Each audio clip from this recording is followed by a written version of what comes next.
Аава. Илч муу мэдэд иржээ.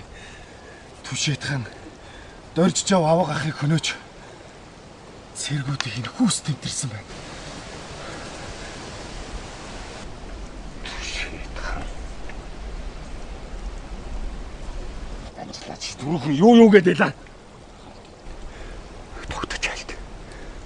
Түшээдханд ч тэр. Танд ч тэр. Тусын эрх ашиг байгаа хэдий ч хамаг Монгол улсын минь эрх ашиг ганцхан бил. Аава. Түшээдхан манай их зэрэгтэй нийлэх гэж явсан дэгдэхийн мэрэгэн ахааг хороож тэрний төмтийг олзлон авсан байна. Шүү гэнэ. Тэд бас дэгдэхийн мэрэгнийг хороогоо юу?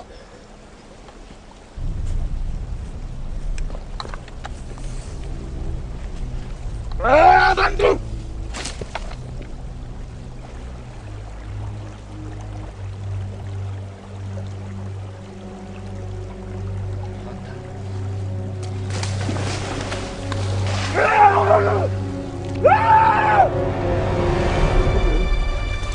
Энэ бүхний цаана халах Монголыг хагалдуулж Монголыг монголоор нь хятуулсны эцэст намайг ганцаардуулах гэсэн энэ хамгаалангийн хорон санаа байгааг би мэдж байна.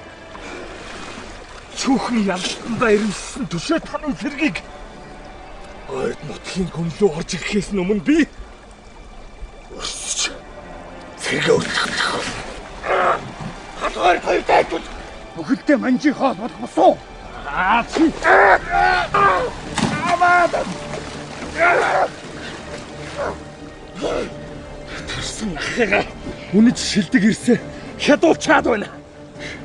Эртнээс нааш мөрдөж ирсэн 44 хоёрын их цаазыг хэн тэрсэллээ? Халах ордын эв нэгдлийг би биш.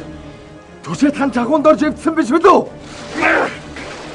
Миний ахын амьд үрчээ гэхэд Монгол туурхтны үлгийн нутгийг манжийн хөлт би яавч тахлуулахгүй.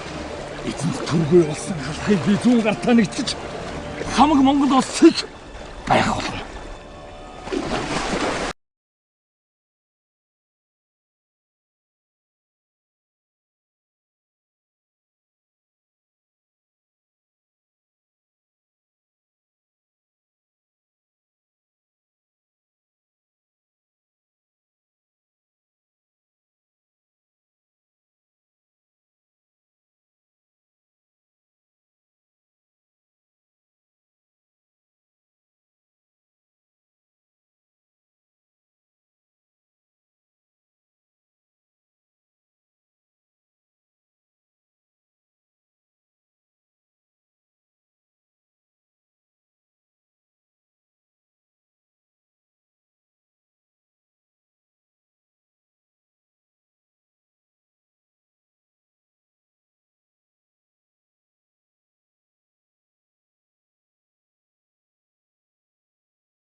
Улдаанд алдан бошиг тааны хатан ануу бугын баг зүйлсэн мөрөн уруу хайрын орж хаан нөхрөө бүсгэл эс гаргаад өөрөө